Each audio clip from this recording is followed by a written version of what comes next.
Petri Wine brings you Basil Rathbone and Nigel Bruce in the new adventures of Sherlock Holmes.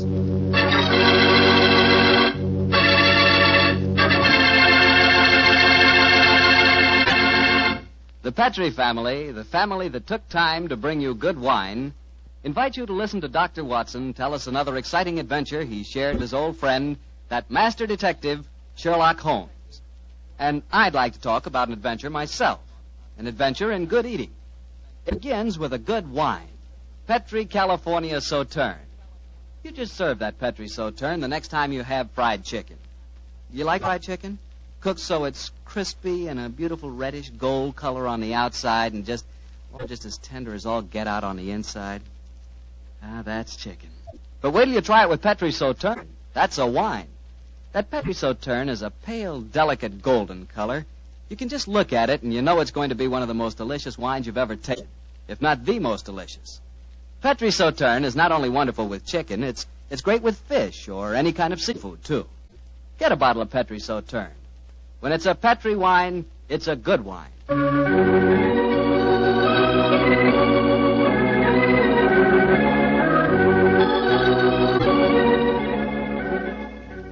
And now I'm sure Dr. Watson's expecting us, so let's go in and join him. Ah, there you are, Mr. Bartell. Good evening, Doctor. Good evening. Draw up your chair by the fire. That's it. The tobacco's in the jar beside you over there. Thanks. Well, Doctor, all ready for tonight's new Sherlock Holmes adventure? Yes, Mr. Bartell. Though on this occasion I'm going to tell the story a little differently. You see, I didn't take part in it myself, so I shall act as a narrator and recount the adventure as it was told me some years after it actually took place. Told you by Sherlock Holmes, I suppose. Yes. At the time the story happened, the whole world, including myself, believed that my old friend had been dead for 3 years. What did he do with himself during those 3 years, Doctor? Wandered about the world, Persia, Egypt, the south of France, and 2 years of his time was spent in Tibet, where he disguised himself as a Norwegian explorer by the name of Sergerson, his object being to visit the forbidden city of Lhasa. The story began as Holmes stood on the outskirts of a tiny encampment, high in the Tibetan snows, disguised as a Norwegian Sergerson. Surrounding him was an excited group of native guides, their fur-capped faces and shaggy sheepskin coats making them appear like strange, wild animals as they were gesticulating wildly. The freezing wind whirled great clouds of snow away from the mountaintop that loomed above them. And Holmes told me that he felt a premonition of impending disaster.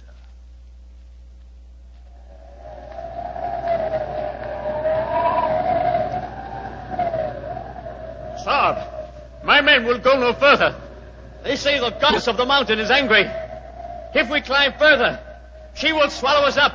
She will bury us. But we cannot go back now. We have come so far, 1,000 feet, 800 feet higher. We shall reach the pass. We shall be safe. I will not go.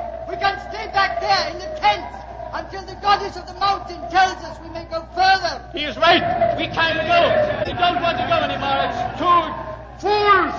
If you stay here in the wilderness, in the village, and the avalanche comes, you will all be buried. You will be swept away. The only road lies upward. We will not go. Back to the tent. The wind is rising. Then I shall go on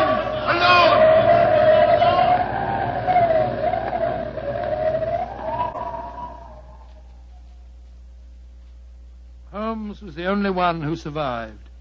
He struggled up the pass that led to safety, the icy gale whipping round him in a frenzy. A few moments after he reached the top, the avalanche occurred. The tents, the guides, and all their equipment were buried beneath hundreds of feet of hurtling, thundering snow. The way behind him was closed. He could only forge ahead. Alone, unaided, he descended the path that led to the plateau beyond. But the goddess of the mountain was still angry. Through the knifing wind and snow he battled on, without food and without, as he told me later, much hope. Even Holmes was helpless in that battle of man against the elements. What happened in that 36 hours he never really knew, except that the wind howled and the driving snow slashed at him without mercy. Finally, his mind began to wander, and he became delirious.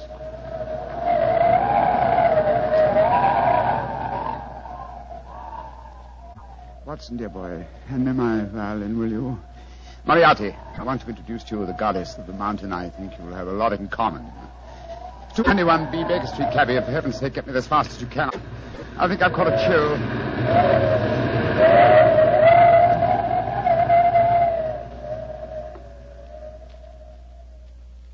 Though his mind was wandering, great strength combined with instinctive urge for self-preservation must have kept him on his feet. But finally he returned to normal consciousness to find himself jogging along a rough road in a primitive cart drawn by 2 oxen. The sun shining on him, and a white girl feeding him warm broth from a cup. For a moment the girl looked at him with a comforting smile, and then she spoke. No wonder you look puzzled, poor man. You can't make up your mind whether you're in this world or the next. Who are you? And how did I get here, please? My name is Eileen Farley. I'm a medical missionary. I found you wandering out of your mind 2 days ago, and I've taken you under my wing. We're going to the monastery of Panchapushpa. I'm most grateful to you, Miss Farley. You have saved my life. Permit me to introduce myself. My name is Sigerson, Olaf Sigerson. I'm a Norwegian explorer. Oh, no. No, your name is Sherlock Holmes, and you're a famous English detective. Please, I don't understand you. Mr. Holmes, you've been delirious for the last 2 days. In your ravings, I was delighted to learn that the great Sherlock Holmes did not die 2 years ago at the Reichenbach Falls. I can see that further simulation is useless, my dear young lady. However, I must implore you to keep my secret. It's essential that for a while longer the world continues to think me dead. You don't need to worry, Mr. Holmes. I'm a great admirer of yours, and I promise that no one will ever learn your secret from my lips. Try drinking a little more broth. You're dreadfully weak. Thank you, sir. Help me, please. Please, to give me help. Another white man travels the road to Panchapushpa. Stop the cart! You need help? My own cart has broken a wheel. You're going perhaps to the monastery of Panchapushpa? We are. Good. Pyotr Dmitrievich Borodin, Imperial Russian envoy, will travel with you. Please to make room. Spasibo. Well, really? Remember my secret. The cart may proceed. Понимаешь?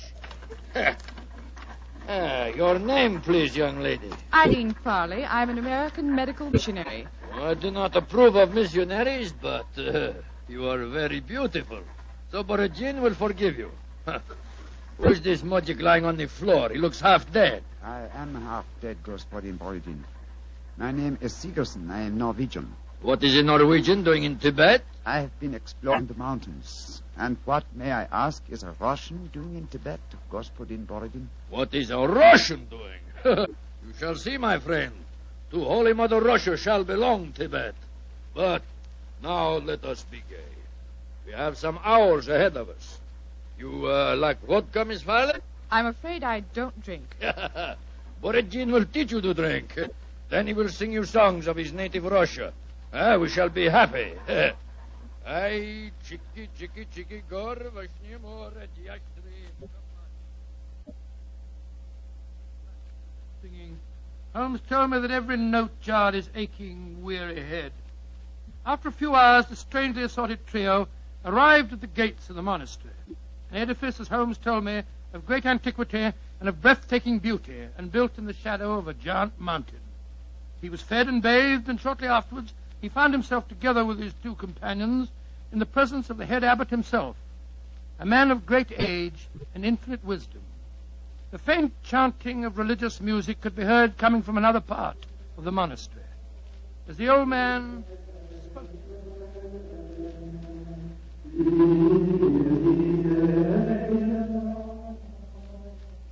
My dear Miss Farley, my dear gentlemen, I have welcomed you to the monastery, and yet each one of you has come to me separately and asked that he be given permission to go to the sacred city of Lhasa.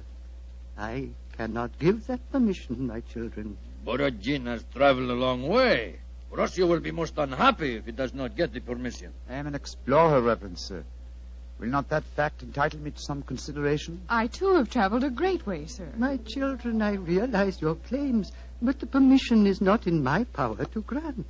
Tibet is ruled by our Chinese overlords. In any case, I will ask you to turn your heads. The gentleman approaching us has preceded you in residence here. He also wishes to tread the road to Lhasa.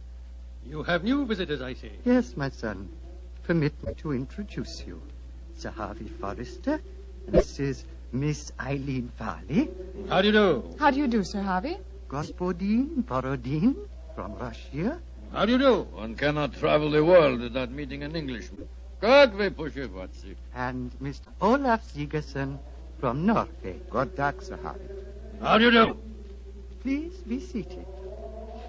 My children, the Chinese ruler in this province has heard of your presence here. He has announced his intention of visiting you. Before he arrives, I should like to ask you each a question. 4 of you, all from different countries, have traveled here to the mountains of Tibet. At this monastery, I can offer you refreshment, the opportunity of acquiring wisdom and peace. What more do you seek in Lhasa? I shall ask you each that question in turn. You, Miss Farley, what do you seek? I seek the opportunity to bring both God and health to your Tibetan people. And you, Mr. Sigerson? I seek to chart the true course of your mountains, and so to bring knowledge to the world. And you, Gospodin Borodin? I seek to bring about complete understanding between the great peoples of Tibet and Russia. If I succeed, the Tsar and his family may consider turning to Buddhism. Indeed. And you, Sir Harvey, as representative of the British government, what do you seek? I shall not join in this contest of wishful thinking. I merely remind you, sir, that your government has signed a treaty with mine. And was not that treaty forced upon us by our Chinese overlords? No, my children. You have advanced brave reasons, but I cannot help remembering that the streams of Tibet bear gold nuggets the size of hazelnuts. You foreigners, in your pitiful ignorance, esteem gold. That signals the arrival of Watson, the Chinese emissary. Your problems will soon be settled, my children. I will acquaint him with your request. Why are you smiling, Mr. Holmes? At the name of the Chinese overlord, Watson. Mr. Boyd falling into old habits and saying, "Elementary, my dear Watson." Shh. He's going to speak. Silence! Silence! The abbot has told me your wishes. I will hold conference. American lady and Norwegian will not be allowed. Only Great Britain and Russia have treaties with my country. I insist that I have prior right over the Russian representative. Short wash me. I represent the Tsar, and Russia is your neighbor. I demand my diplomatic privilege. Follow me. I will decide these things, not you. I shall inform the British consul in Peking if proceedings... This is an insult to the Tsar. Holy Mother Russia will never... Well, Mr. Holmes, it looks as if you and I, at any rate, don't get to Lhasa. No, You look worried. Does the journey to Lhasa mean so much to you? it isn't that. I'm worried about the potential danger that hangs over this monastery. Violent forces are at work. What do you mean, Mr. Holmes? As you know, Miss Farley, I have some specialized acquaintance with these matters, and I tell you that I have rarely seen more clearly exemplified that emotional tension which leads to one thing: murder. That is what I'm afraid of, young lady. Murder. That was what Holmes was afraid of. Later that day, as the sun was setting over the mountaintop, the old abbot walked slowly in the monastery gardens as he talked to the man who he thought to be Sigerson. Mr. Sigerson, what can I do to help you? Our conversation has pleased me. You are a man of rare perception and knowledge. I grant you one worthy to enter Lhasa, but I can offer no hope. Mr. Wa has already rejected the applications of both the Englishman and the Russian. He did that? He did, my son. He told me they were both very angry and threatened him. If anything were to happen to the Chinese emissary, would you have the right to grant permission for the journey to Lhasa? Yes, until the new envoy arrived at Peking. But what are you suggesting, my son? This monastery is a haven of peace, a backwater far from the troubled stream of life. No violence has ever occurred here. I hope it never will. Yet, the Chinese envoy was threatened, you say, Reverend Sir? Yes, my son. He has left the monastery, of course. No, those who come here, even for a short visit, must break bread with us and sleep at least one night. Mr. Wah is quartered in the cell you see before us. Then do you mind if we call on him, Reverend Sir? Of course not, my son, though you will waste your breath in talking to him. He will not give you permission to take the road to Lhasa. He sleeps, my son.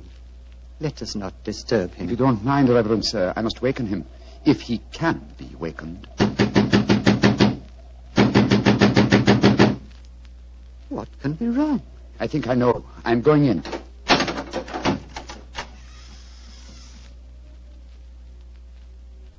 There is your answer, Reverend Sir. He is dead. Yes, sir.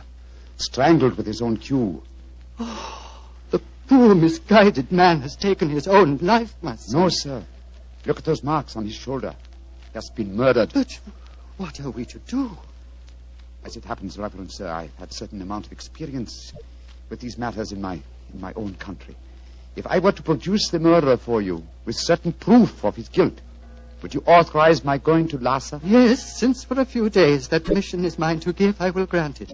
You fill me with a strange confidence, but how will you find this taker of life? I can't tell you now, sir, but I shall find him. All that I require is a little assistance from you, sir. Of course. What is it? Let us both leave the cell, post a guard here, and give him strict orders that no one's to enter unless accompanied by me. Very well. But, my son, where are you going? Before very long, sir. I hope to be on my way to Lhasa.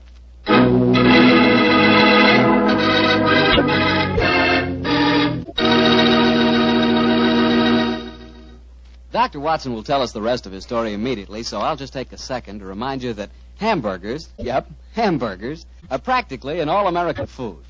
We all love a good hamburger, but wait till you taste a juicy hamburger together with a glass of Petri California Burgundy. Boy, that Petri Burgundy is a hearty red wine that's just the best friend a hamburger or steak or any kind of meat dish ever had. So remember, if you want a red wine for dinner, you want Petri Burgundy. If you prefer a white wine, you want Petri Sauterne. And if you can't make up your mind which you want, it's simple. Go buy one, buy two. But always buy Petri. Petri. Petri. Well, Dr. Watson, it seems to me that Sherlock Holmes was in a tough spot. There he was, thousands of miles from England. A murderer was run loose. Holmes was in disguise. And he hadn't got you to help him on the case. Oh, thank you, Mr. Bartell. I must say I think that I always was useful to my old friend. But I wasn't there. So this time he enlisted the services of Eileen Farley, the American girl. Immediately after he'd left the cell of the murdered man, he'd gone to Miss Farley and told her of the tragedy. As they returned to the scene of the crime, he found that his instructions had been carried out and that a guard was barring the entrance to the dead man's cell. There's a guard in front of the cell. My instructions. The abbot gave you your orders. Yes, you may go in. Please close the door behind us. I'm sure your nerves are up for this, Miss Farley. It's not a pretty sight. I've seen sudden death before, Mr. Holmes. In any case, I wouldn't dare appear frightened. I'm so flattered that you asked me to help you. You were the only one who knew my true identity. That's why I suggest you take my old friend's place. I need, what shall I say? I needed a sounding board for my deductions. Wait a minute, here. I'll light a match. There we are. Now, here's a candle. Oh! I warned you it wasn't a pretty sight. Hold the candle, will you please, Miss Farley? Thank you. This isn't hard to reconstruct. Killer stood behind his victim, held him by the left shoulder. So, wound his cue around his neck and pulled back. Yes. The marks are self-evident. Hello. What's this on the floor at his feet? A cigarette. Dropped as it was burning, I should think. And now it's nothing but ash. Exactly, ash. Now, which of the visitors at the monastery smoke cigarettes? Yourself, the Russian, and Sir Harvey, the Englishman. I think we may justifiably omit myself from the list of suspects, so that narrows us down to 2. Look, Miss Farley. What is it? There are clear traces here to the naked eye, not only of tobacco ash and paper, but of cardboard. But what does that signify, Mr. Holmes? The case is nearly solved. Come on, young lady. We must pay a visit to Borodin's cell at once.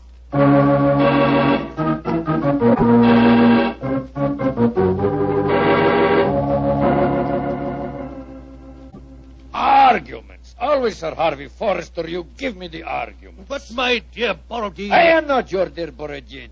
I'm Pyotr Dmitrovich Borodin, ambassador of Holy Mother Russia. I'm no friend of yours. Come in. Ah, the missionary girl and the sick Norwegian. Come in. We will drink vodka. And I will sing Russian songs for you. We haven't come here to listen to songs. The Chinese envoy was murdered tonight. So we have been told, my dear. Sir Harvey and I are very happy because of his death, are we not? Well, I won't pretend I'm heartbroken. Rasputin Borodin, What is it, Norwegian? you were in the cell tonight at the time of the murder. Huh? That's a lie. I can prove it. In that cell, I've just found ashes, of totally burned cigarette ashes that included fragments of cardboard. Only a Russian cigarette has a cardboard mouthpiece. What you can or cannot prove is of no interest to me, Sigerson. He's very obstinate tonight, Sigerson. We've just been having a political argument. Couldn't agree on a single point, except on the danger of the common man. He was telling me of the most extraordinary revolution in his estates. Do you know they chop off one of his hands? Dreadful. Your hand, Borodin. Which one? As God was merciful, my left hand. The one beneath your glove? He's made of wax, my good Norwegian. He's made of wax. Well, see for yourself. Extraordinary. It's more than that. It is conclusive proof. What do you mean, Mr. Sigerson? I cannot tell you now. I must leave you here. Let me warn you, the three of you will be well advised to keep an eye on each other. Meanwhile, I must see the abbot. Why, Mr. Sigerson? Because now I know who murdered Vatsun.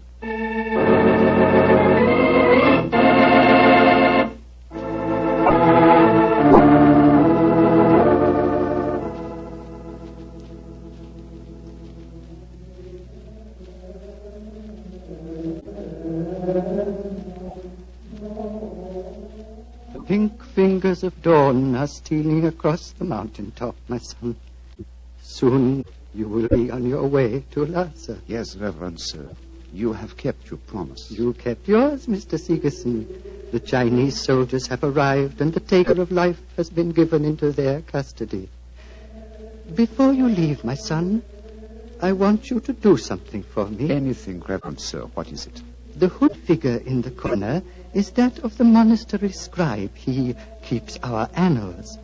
I want you to explain for our records how you knew which one of the three was the taker of life. It was not difficult, sir. The killer had gripped Vatsun's shoulder with the left hand, while the right was used to strangle him.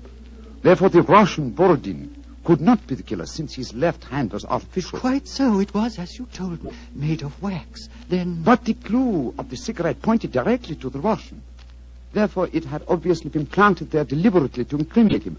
Now, there is no trained police force in Tibet. We need no police. There is no crime here, my son.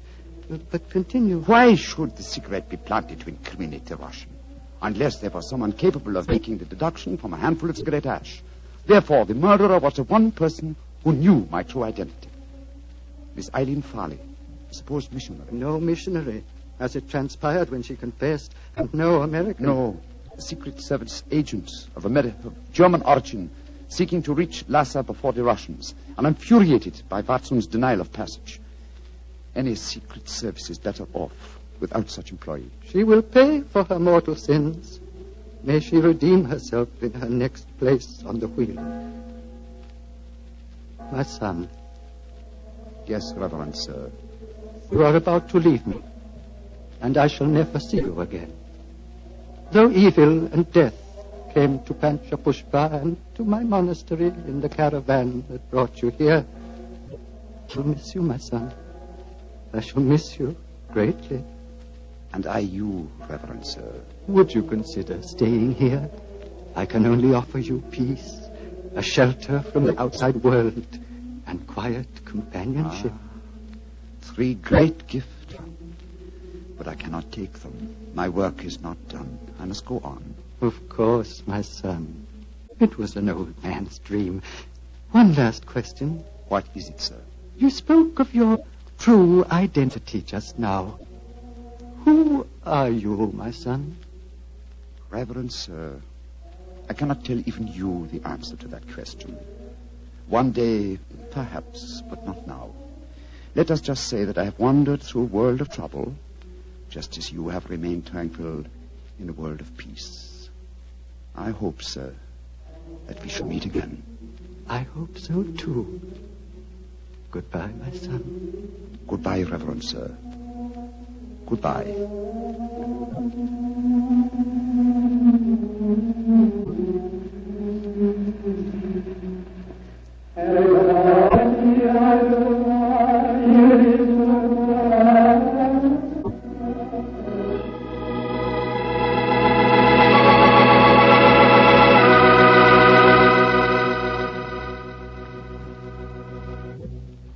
Doctor, that was really an unusual story.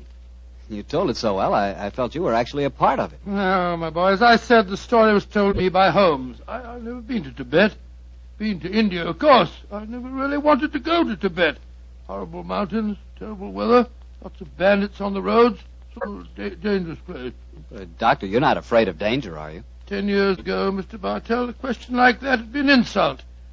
Today I realize that all of us, unless we're stupid, have some fear of danger.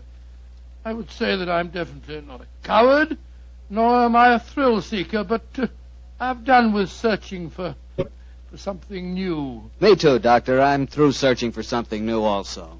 Now that I've found Petri wine, I'm going to stick to it. Mr. Bartell, no matter what we talk about, when you say it, it always sounds like Petri wine. Well, why not? I can't think of a more delicious wine. And no wonder.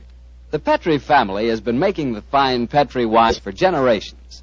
Ever since the 1800s, they've handed on down from father to son, the fine art of turning luscious, sun-ripened grapes into fragrant, delicious wine. And because the making of Petri wine is a family affair, you can rest assured that the Petri family takes pride in doing a good job. They won't put that name Petri on any wine that isn't up to the high Petri standards. Yes, if it's Petri wine, you know it's good wine. Because Petri took time to bring you good wine.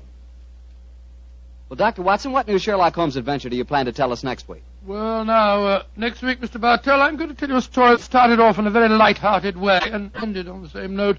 And yet it involved Sherlock Holmes and myself in serious danger and caused us intense humiliation. I call it The Adventure of the Pigeon Feathers. Sounds swell, Doctor. Oh, thank you very much. And before you go, I want to remind the families of our returned veterans that their sons are more than heroes. They not only fought bravely, but in the armed forces they acquired new skills, learned or bettered themselves in some trade or furthered their education. Our men have returned with a new maturity and a new wisdom. They'll be more valuable to past or to future employers and more valuable to their country. The greatest assets America has at this moment are her veterans. Remember that. Good night.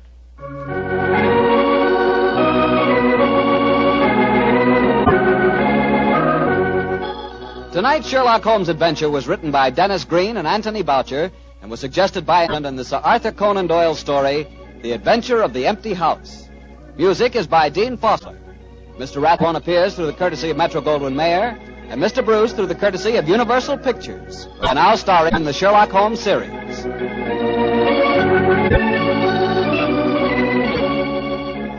The Petri Wine Company of San Francisco, California, invites you to tune in again next week, same time, same station. Sherlock Holmes comes to you from our Hollywood studios.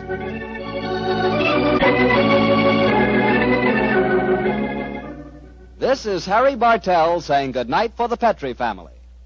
For a solid hour of exciting mystery dramas, listen every Monday night on most of these same stations at 8 o'clock to Michael Shayne, followed immediately by Sherlock Holmes. This is the Mutual Broadcasting System.